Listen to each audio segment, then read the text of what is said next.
There's a war going on that nobody else can see.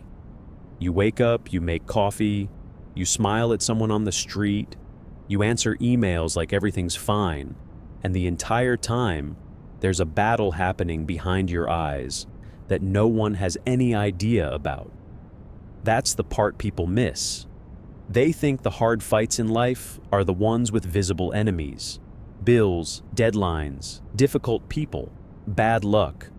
But the real fight, the one that decides everything else, happens in the quiet space of your own thoughts, where nobody is watching and nobody can help you unless you let them in. Think about the last time you told yourself you weren't good enough before anyone else even had the chance to say it.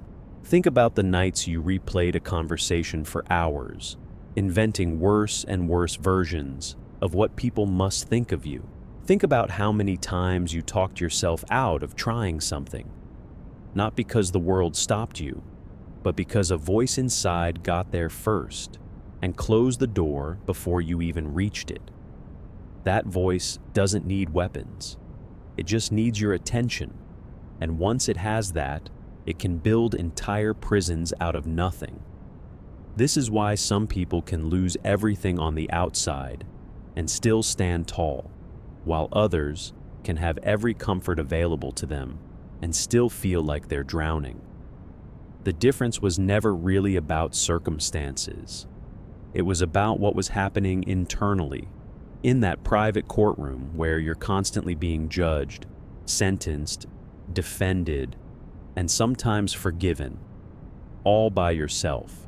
Some days you're your own harshest critic. Other days, if you're lucky, you're your own quiet ally.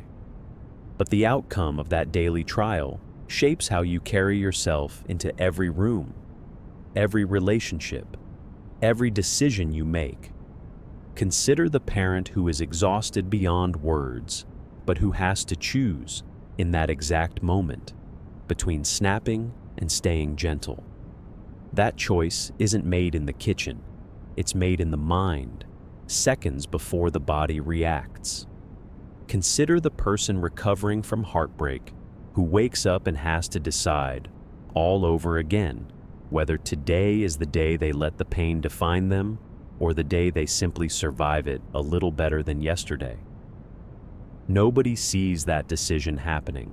There's no stadium, no audience, no medal, just a person alone with their thoughts, doing the unglamorous work of choosing themselves over and over. And maybe that's the hardest truth to accept, that the greatest opponent most of us will ever face isn't a person or a situation. It's the version of ourselves that whispers doubt when we're tired, that magnifies our failures and shrinks our wins, that convinces us to quit right before the turning point. Winning that fight doesn't look dramatic. It looks like getting out of bed on a day you didn't want to. It looks like trying again after rejection without letting bitterness take root. It looks like choosing patience with people who don't deserve it, not because you're weak, but because you refuse to let anger control the story of who you are. Nobody hands out trophies for the mental battles you win in silence, the ones only you know you fought. But those are the battles that build the person you eventually become. Every external victory, every good decision, every moment of grace under pressure was first won internally, in a place no one else could enter and no one else could fight for you. So the next time life feels heavy and you can't quite explain why, remember this: the real war was never really out there. It was always right here, inside you, and every single day you're still standing is proof that you're winning more than you think.